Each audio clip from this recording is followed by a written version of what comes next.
বন্ধুসকল আহক আজি আমি বেলেগ ধৰণে আলু অকণমান ফ্ৰাই কৰি খাই চাওঁ। তাৰ কাৰণে মই 4টামান আলু ধুনীয়াকৈ গুচাই ল'লোঁ। গুচাই ধুনীয়াকৈ এনেকৈ পানীৰে ধুই ল'লোঁ আৰু ধুই লৈ মই এখন কটন কাপোৰে ধুনীয়াকৈ আলুখিনি টুকি ল'ম।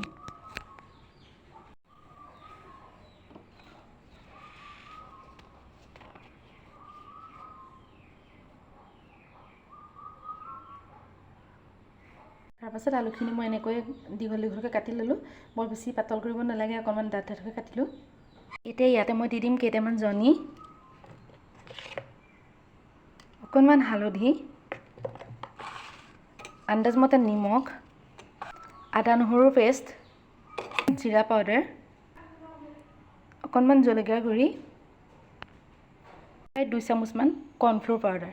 এতিয়া গোটেইখিনি মই ধুনীয়াকৈ সানি পেলাম আৰু এয়া মই ধুনীয়াকৈ সানি ল'লোঁ।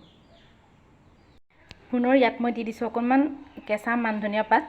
আপোনালোকে ইচ্ছা কৰিলে ইয়াত ধনিয়া পাত দিব পাৰে, কিন্তু এতিয়া ধনিয়া নাপায়, সেইবাবে মই মান ধনিয়া পাত দিছোঁ আৰু পুনৰবাৰৰ বাবে এইবাৰ আকৌ লৰাই ল'ম। মিডিয়াম টু ল' ফ্লেমত আলুখিনি মই এবাৰ ফ্ৰাই কৰি ল'ম। এনেকৈ অলপ দেৰি ৰঙা ৰংটো অহালৈকে আমি ভাজিব লাগিব, তেতিয়া ৰংটো দেখিবলৈও ধুনীয়া হয় আৰু খাবলৈও ধুনীয়া লাগে।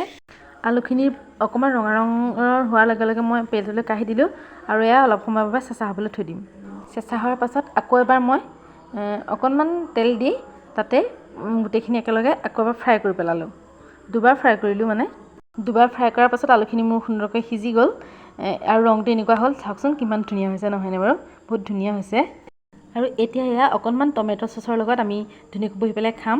আচলতে আবেলি সময়ত কেতিয়াবা এনেকৈ কিবা এটা খাই ভাল লাগে। আলু ফ্ৰাইটো আমি চবেই খাওঁ, নহয় জানো?